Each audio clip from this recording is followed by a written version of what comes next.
Hello and welcome back to the channel. Thanks for joining me in today's monologue, the last one before the new year. And just before I start, it's called Surely We Must Challenge Authority. Before I start, I just want to thank all the wonderful people who have been in touch since yesterday or the day before, when I recorded the video talking about my health and why we need a system change. People have been just so incredible. I have been overwhelmed. A deluge of emails have come in, and I'm struggling to answer them all. If it's you and you have an email that I haven't responded to, I will get round to it. I'll do my best. You may get a message to say thanks very much for the email that I'm trying to catch up. That is the case.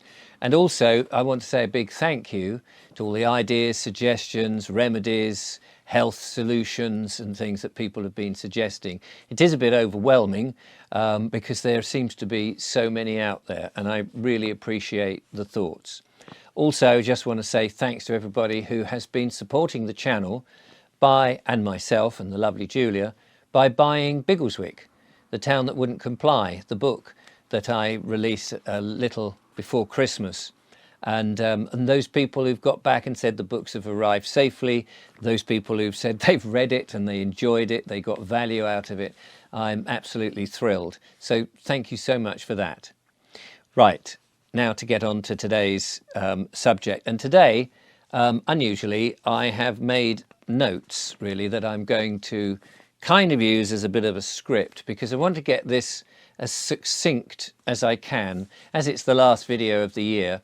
And these are my thoughts about authority and why we should challenge authority, because I would like to know really why certain persons feel that they have any authority over me or indeed you. And where does that come from?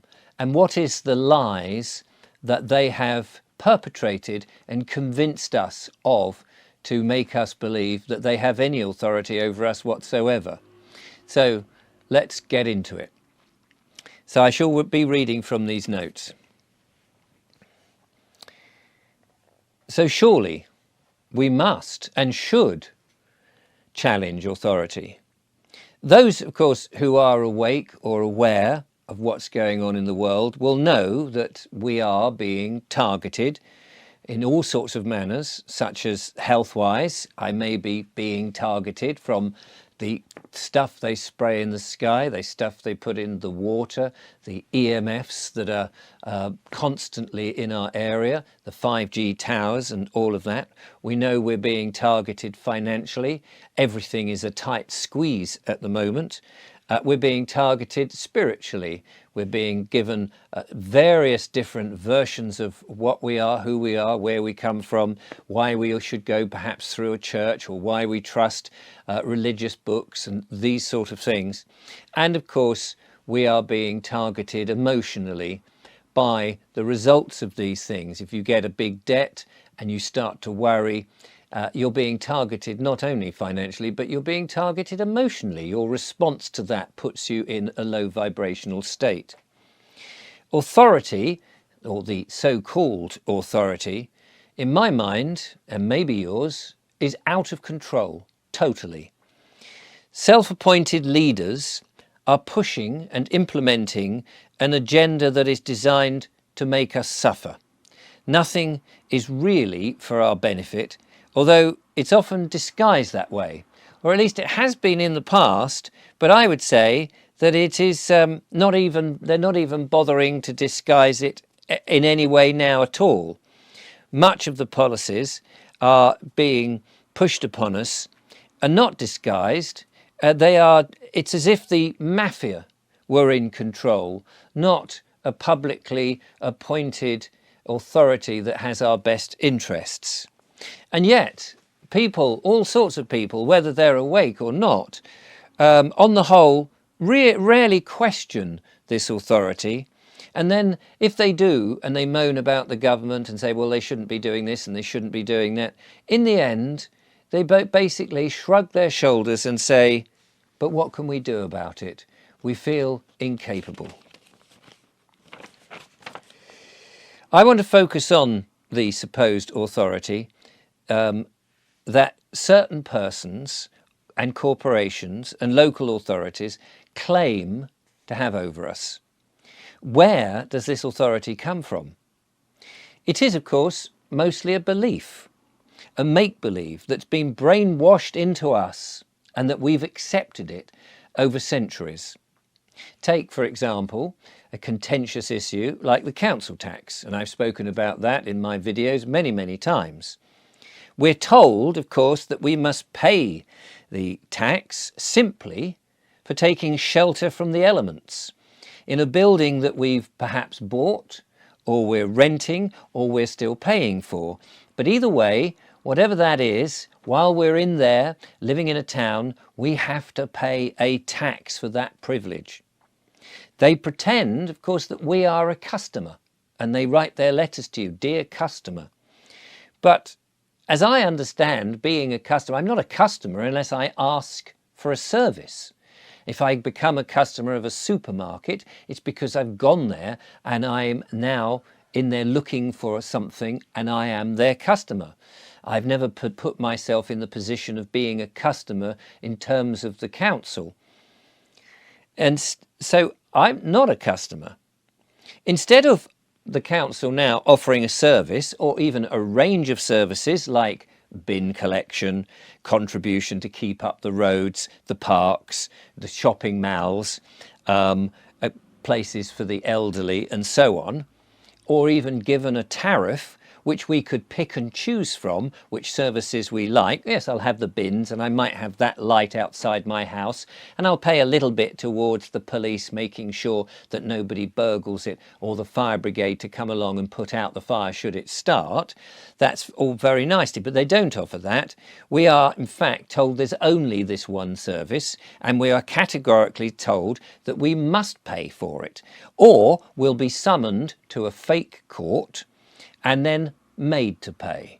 That doesn't seem fair to me. What and where does the authority that they claim to have come from? UK legislation, apparently, we're told. It's because, they argue, that we voted for a democratic government in the long distance past and agreed to their terms. And so therefore, because we did that, or our fathers or our grandfathers did that, we all have to do the same and accept it. Yet, even if that were true, that we did vote in that way, apparently we're not allowed to change our mind. So we can't say, actually, do you know what, I kind of disagree with this now.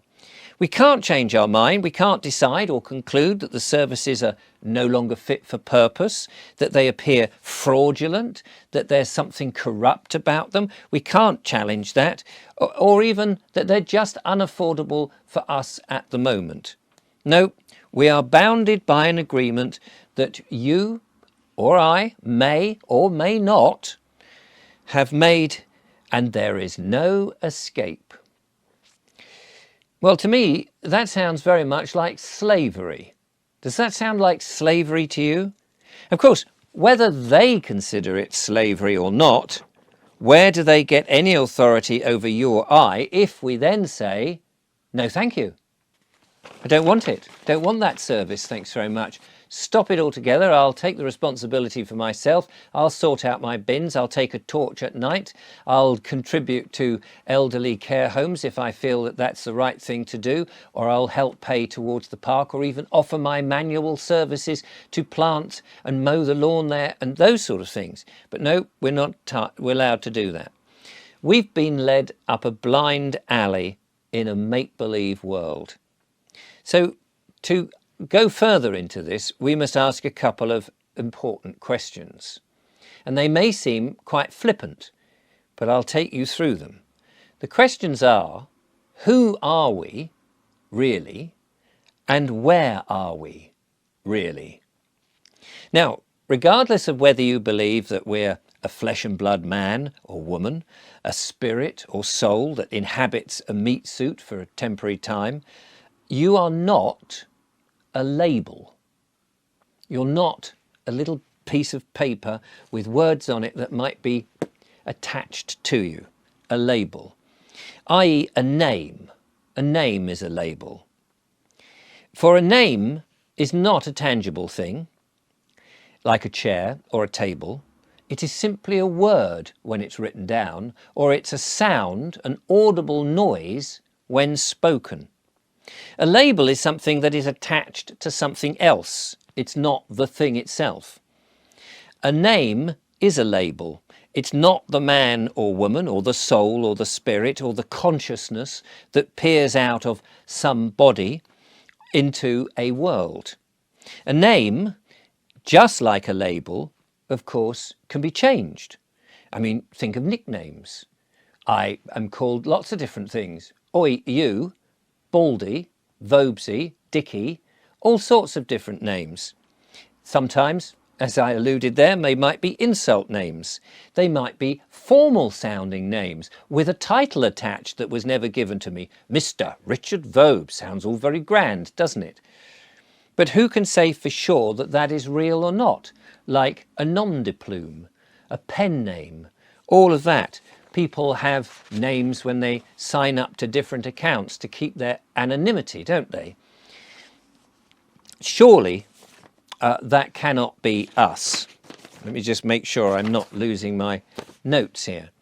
So, if a letter, or slightly worse, a bill, arrives to one's house and lands on the doorstep to a name, say demanding money or summoning you to a court or threatening to do something nasty if you don't do whatever it says in that letter, exactly who are they writing to? How can a name or a label respond? So if they're writing to a name, can a name respond? If I write to an object, say a table or a chair, dear table, dear chair, please would you answer this letter as quickly as you can? How does a table reply? Well, I mean, if I'm writing to the table, dear table, table being a label for an object that's made out of wood or plastic or metal or whatever, it's a label. So how can that label reply?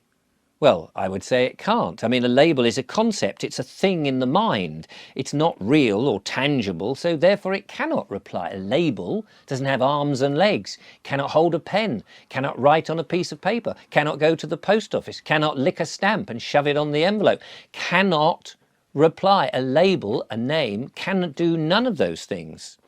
Of course, if you decide to be the label itself, and not what you are, and agree that that label is in fact you, then of course you've consented to whatever's in that letter. You are now bound by whatever that letter is saying out to you, because you've agreed to be a label and not the thing. The second question that we must ask is, where are we? Where are we really? Now, this is harder, of course, to define. Are we on a planet spinning in space, or a planet that just hangs like a bauble on a Christmas tree that isn't spinning? Are we on a flat plane, as many people tell us, under some dome like a paperweight that you shake and it snows? A firmament. Is a firmament a dome? Who knows? Or are we in a 3D world that our senses perceive that may or may not actually be there?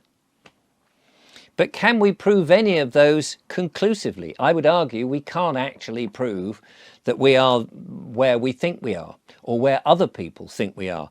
But it gets a bit worse. What we might be able to say, of course, not necessarily with any certainty in mind, is that we appear to be, it seems that we are, on some land. Land that was not created by us, not created by you or me or any other man alive that I know of, nor by kings, nor by governments, nor by councils, judges, lawyers or policemen, doctors, anybody. So we appear to be on a piece of land. Now, The term UK or United Kingdom is often bandied about as this is where we are. You may live in a different part of the so-called world and you may live in a different so-called name, like the United States of America, or other places are available, which again is just a name. Let's stick with UK and follow where I go with this. So the UK or the United Kingdom is often used, especially by government, as being a real place that we live in. But think about it. And a little bit of thinking tells us that the UK or United Kingdom is not real. It's another label that's been slapped on, a concept. After all, a kingdom. What is a kingdom? The United Kingdom is a kingdom that's been agreed by some form of consent of a bunch of people. A kingdom is someone's supposed area of influence. It's a line on a map, a thought, in other words. To have a kingdom, of course, there must be somewhere for that king to reign over. And I would suggest that would be some form of land, a landmass. Therefore, the landmass is not the same as a kingdom. It's just an idea. It's all in the mind. This United Kingdom might be united by agreement, but it's just an agreement that is in people's minds. The United Kingdom is just an idea, a concept, a thought. It's not an actual place. I mean, I don't, and in fact, I cannot live in a thought, a concept, or a make-believe area on a map. I dare say you can't. But I live, and I do suggest that you might also live on terra firma, on an actual place made up of soil, grass, trees, mountains, lakes, rivers, hills, and so on. It's tangible. You can put your hand into the ground, you can pick up the earth, the dirt, you can see it. I live on that. That's where I am. That, to me, is obvious and takes no imagination whatsoever. Walk out the house and what am I living on? A solid thing. We can argue whether it's a planet or a flat plane or all those other things, but that is where I appear to live. You can touch, but can you touch an idea physically with your hands? I don't believe you can. Therefore, I don't live on or in the UK. Yet we're brainwashed, aren't we? That we do. We're told that this is where we live. And furthermore, we live in a made-up world that doesn't exist. It's only in our minds, which apparently has a bunch of rules and this whole legislation stuff to control us, to keep us in our boxes, to keep us in our place. But clearly that cannot be true. However, a made-up name placed on a certificate when, say, a baby is born, in other words, a label, a sound, a word when written down, could well exist in a made-up universe in which a so-called authority controls it. Could do. Anything can happen in the imagination. But if you're not that label, living in a made-up world, then what authority can these so-called authorities in a made-up world have over you? Unless, and this is the big one, unless you agree to be that name in a made-up world with a bunch of rules and regulations and legislations that control you. Once you go into the imagination and become part of that dreamlike world, then yes, you can be controlled because you're in this fake illusionary concept that isn't real. The problem, of course, does come down to convincing the so-called authorities who believe that they are in the UK and the United Kingdom and that there's a real place, that you are not in that world, that made-up world. That's the problem, convincing them of that. And this, of course, we must investigate further in a different video. But I just wanted to rest that thought with you as we end 2025, that very often, and I see it when people buy their books and they give me their postal address with a postcode, which again is a made-up thing, and they say United Kingdom. And I think to myself, well, where's that then? Because I don't live in the United Kingdom. I live on a landmass that for thousands of years has been known as Britain. And that is good enough for me. Thank you for watching. I hope you have a splendid new year, and I will look forward to seeing you in 2026. And by the way, how do we prove it's 2026? That again is another concept, another lie. We're just told, well, that's just the date we're in. Is it? How do we know that? Nobody can prove that, just as nobody can prove who you are. They cannot. But I hope you have a wonderful time, and I will see you in the supposed new year, which some say starts on the 1st of January, and others say doesn't actually start until the 1st of April. In the end, surely it's down to us when our so-called year, which again is another made-up concept, starts. Till then, whenever it is, I'll see you then. Bye for now.